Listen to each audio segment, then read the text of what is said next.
Julie's Diary, Episode 2, Houses of Parliament, Big Ben, Westminster, June 2024. Welcome to my vlog. Good morning, it's almost 8 in the morning and I'm walking along the River Thames. I have a day off from work, it's the weekend and the weather looks beautiful, so I decided to show you the City of London where I moved a year ago. I decided to start the walk by showing you the Big Ben and the London Eye, then we'll head to Buckingham Castle and the Prime Minister's residence. In this episode I'll also show you a traditional British pub, as well as what a full English breakfast and Sunday roast look like. Finally, I'll show you one of the cocktails created a few years ago by a bartender in London, which is popular all over the world. We start our walk around London from Lambeth Bridge, where we can admire a wonderful view of Big Ben and the Houses of Parliament. Continuing along the south bank, we will head towards Westminster Ridge, where the London Eye is located.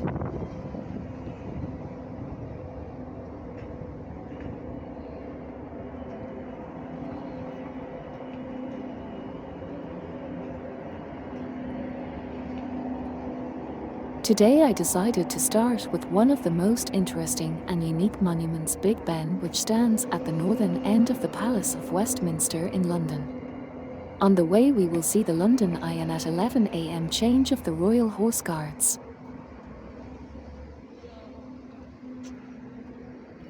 Later we will also visit the residence of the British Prime Minister at 10 Downing Street and the nearby St James's Park. I decided to start the day with a walk near Big Ben and the London Eye.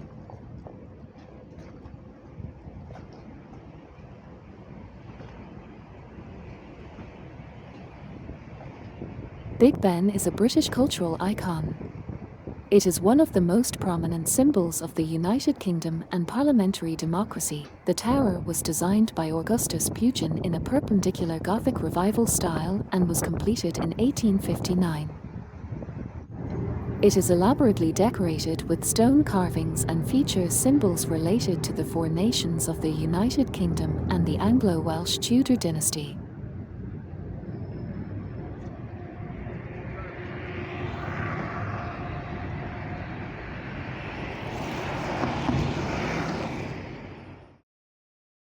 What you can see right now on the other side of the Thames is the Palace of Westminster, where the British Parliament meets.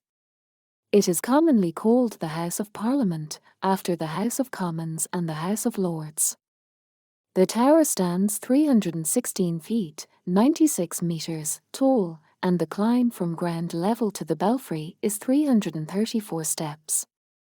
Originally known simply as the Clock Tower, it was renamed Elizabeth Tower in 2012 to mark the Diamond Jubilee of Elizabeth II.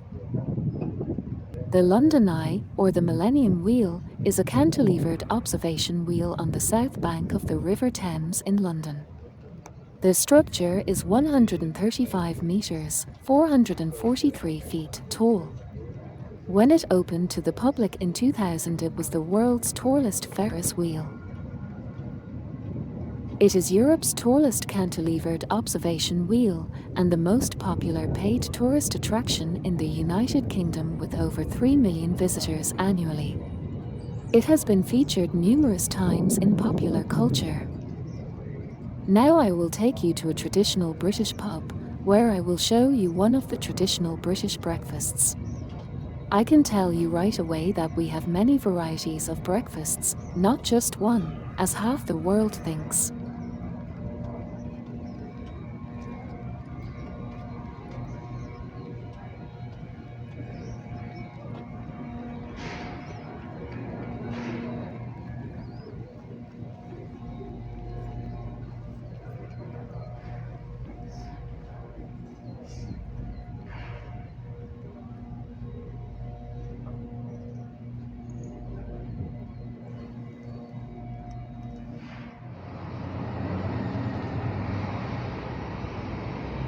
I decided to buy a newspaper from newsagent for the weekend before going for breakfast.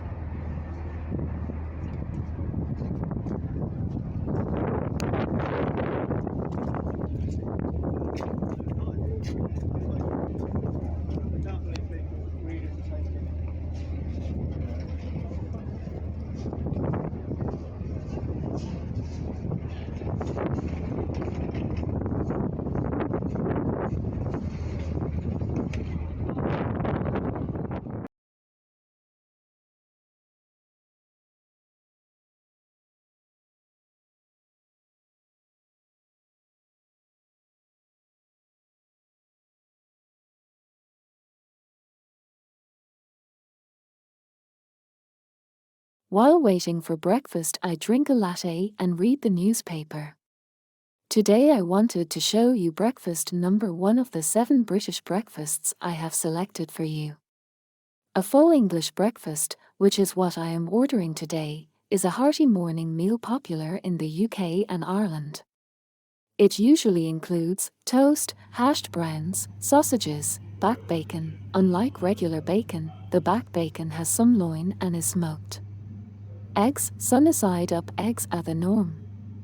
Tomatoes, halved and seared in the pan for color, nicely browned and caramelized mushrooms and baked beans. My full English breakfast was cooked to perfection. I would recommend it to anyone visiting our country for the first time. I don't usually eat this much, but I enjoy it every now and then.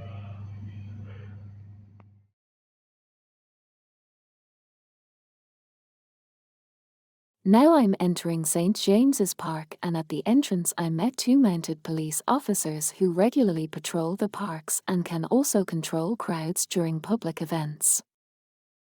The police and a small Buckingham Palace guard are having a conversation. The tall black hats worn by Buckingham Palace guards are called bearskins. These hats have historical significance dating back to the 19th century.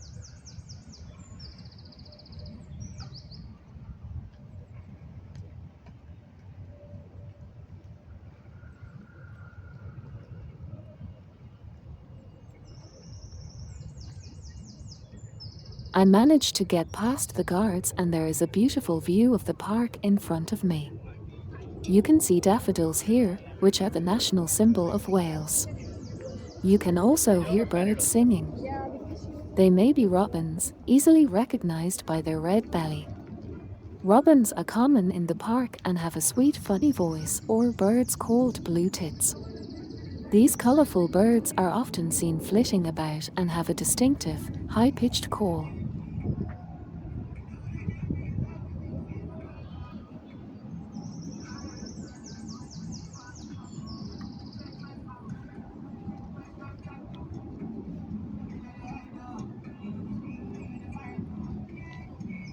Now one of the permanent inhabitants of the park approaches me on the right. It is a grey goose or Canada goose. Both species are truly fascinating.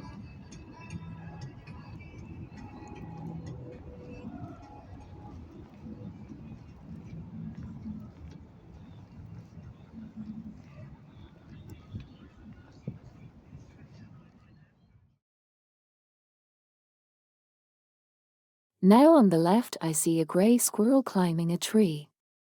Native to North America, grey squirrels were introduced to Britain in the 19th century. They have since become common, often outcompeting native red squirrels.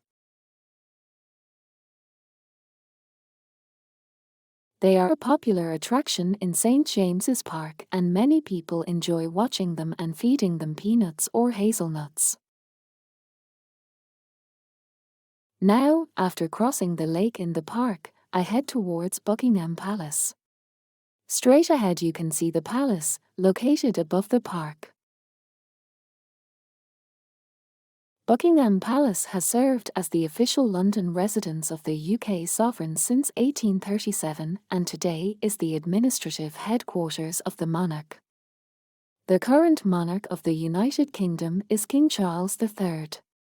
He ascended to the throne on September 8, 2022, following the passing of his mother, Queen Elizabeth II. King Charles III was born on November 14, 1948, and is the eldest son of Queen Elizabeth II and Prince Philip, Duke of Edinburgh. As king, he serves as the head of state for the United Kingdom and 14 other Commonwealth realms. King Charles III is also known for his long-standing advocacy on urban planning, ecology, and social causes.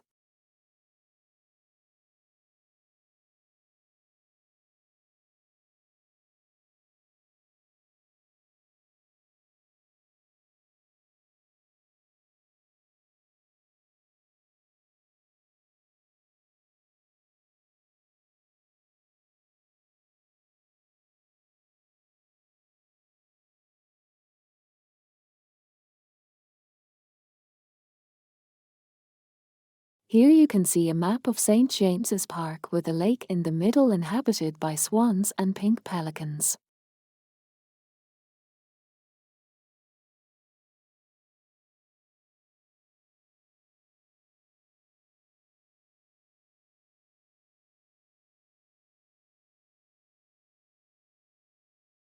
In front of us is Buckingham Palace. Although in use for the many official events and receptions held by the King, the state rooms at Buckingham Palace are open to visitors every summer. Buckingham Palace has 775 rooms. Now when we turn around, there's a park behind me. Below you can see mounted police patrolling St. James's Park on horseback. It's 10 o'clock and we have an hour until their changing of the Royal Guard ceremony begins. I'm now heading to the Wellington Barracks to see the preparations for the ceremony.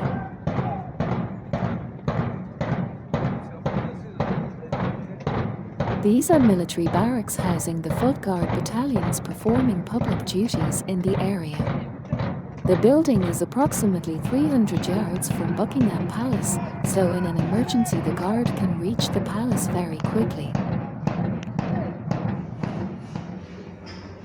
With 40 minutes left until the changing of the Guard, I decided to grab a coffee at the nearby Costa Coffee. I ordered a flat white and the popular British carrot cake. Carrot cake is a delightful treat that combines the natural sweetness of carrots with a moist, spiced cake base.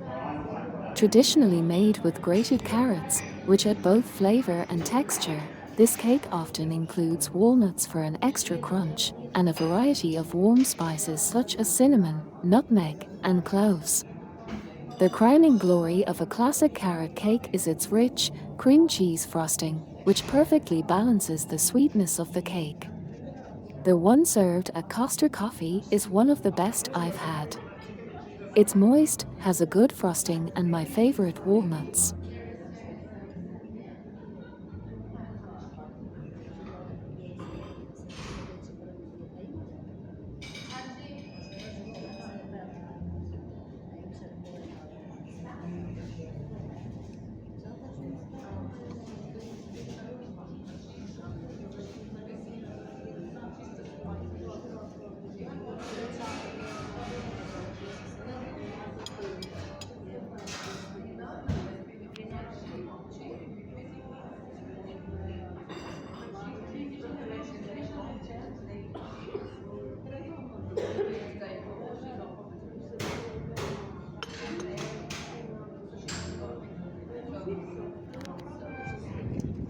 It is 10:45 in the morning and in front of us is Henry VIII's Royal Palace of Whitehall.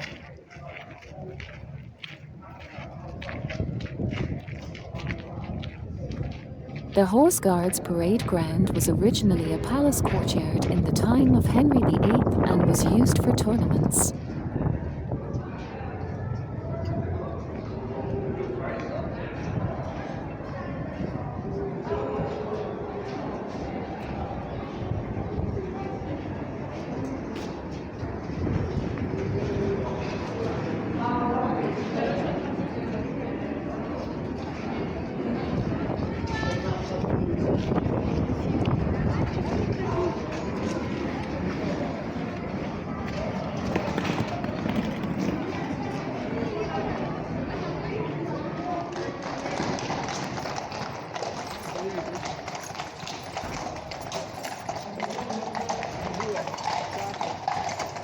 The changing of the guard ceremony will begin soon.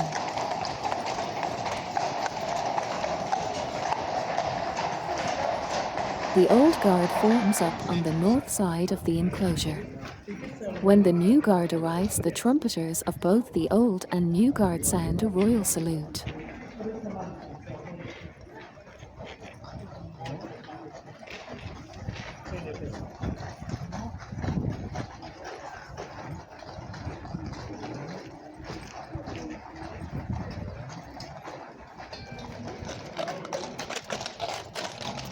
The sentries of the old guard, after being relieved, We join the remainder of the Old Guard on the north side of the enclosure. When the Old Guard departs, the trumpeters again sound a royal salute.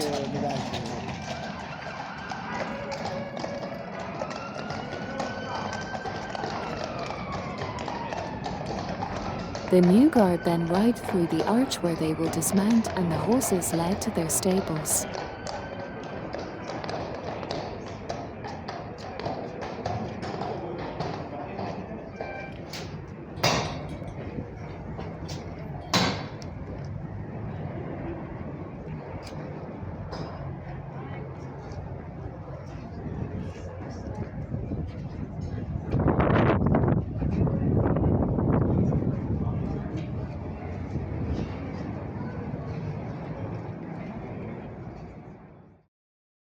I am outside the building where the changing of the guards has just taken place.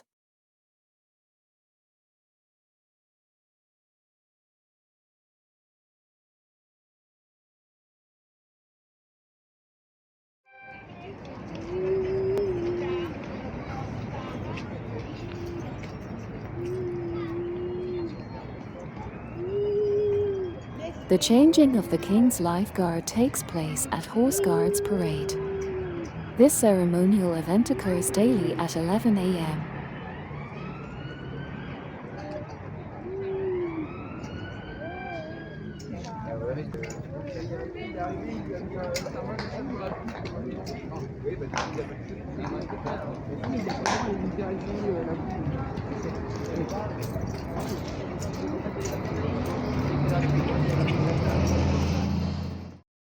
I'm just outside the PM's residence. 10 Downing Street is the official residence and office of the Prime Minister of the United Kingdom. Number 10 has been the home of British Prime Ministers since 1735.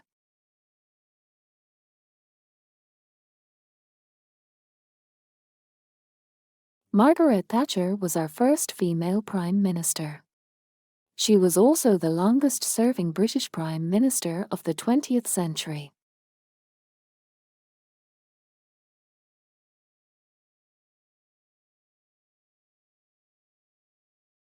Now I'll head towards Trafalgar Square for a late lunch. I decided to stop by one of the best pubs in Trafalgar Square, a short walk from the Prime Minister's office.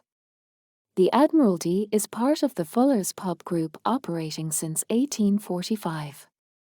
Trafalgar Square is one of London's most iconic landmarks, steeped in history and cultural significance. Located in the heart of the city, it was constructed to commemorate the British naval victory at the Battle of Trafalgar in 1805. The centrepiece of the square is Nelson's Column, a towering monument dedicated to Admiral Horatio Nelson, who lost his life in the battle. Surrounding the column are 4 majestic lion statues and a variety of fountains that add to the square's grandeur.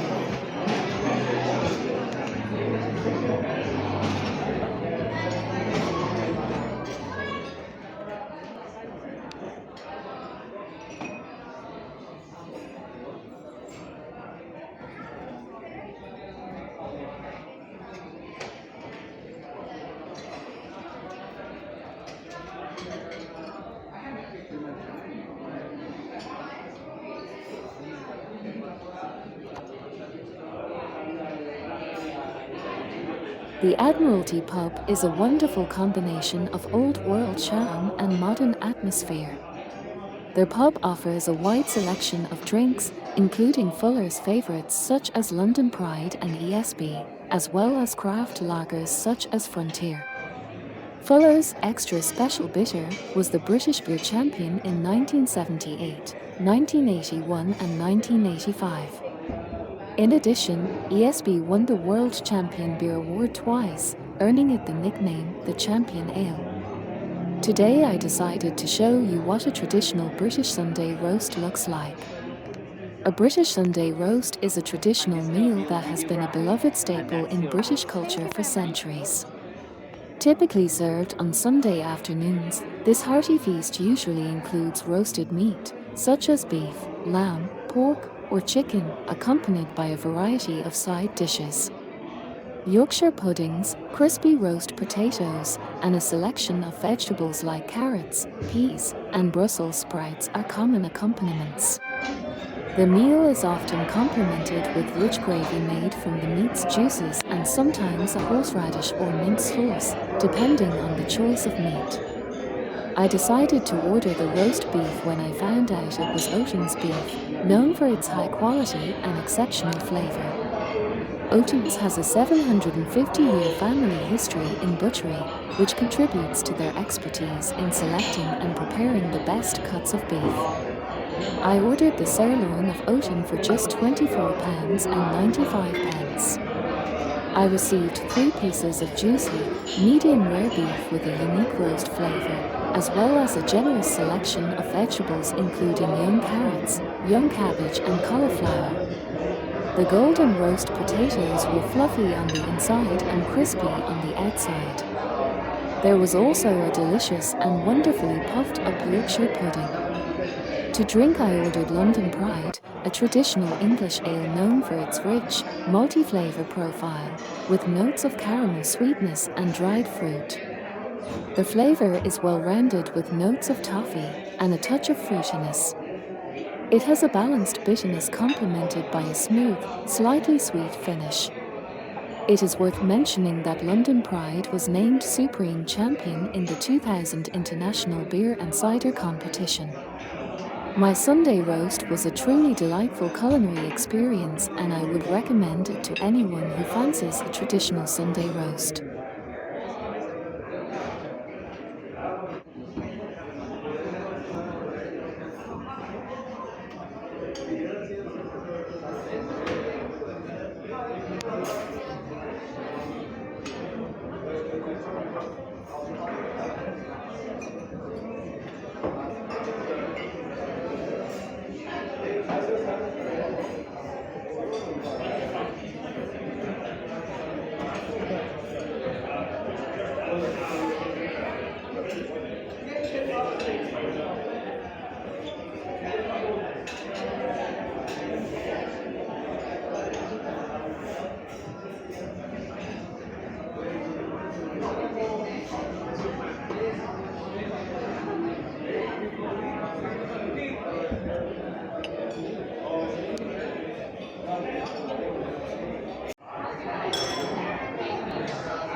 After lunch, I decided to head down to the bar on the ground floor and order a cocktail for dessert instead of cake. I ordered one of my favorite cocktails, the Porn Star Martini. I wanted to share this cocktail with you today because it originated in London where I live. The Porn Star Martini is a modern classic cocktail that has gained huge popularity due to its vibrant, exotic flavors and unique presentation. This London drink was created by barman Douglas Anchor in the early 2000s. It consists of vanilla vodka, passion fruit liqueur and fresh passion fruit juice, often served with a dash of Prosecco. The combination of sweet, passion fruit and smooth, rich vanilla vodka creates a delightful balance that is both refreshing and indulgent. The simple addition of Prosecco adds contrast to the fruity flavors of the main drink. My cocktail, served by the barman at the Admiralty pub, was delicious. Cheers! I hope you enjoyed my first episode about Big Ben and its surroundings, and that you are fascinated by British food and that you will tune in to find out more.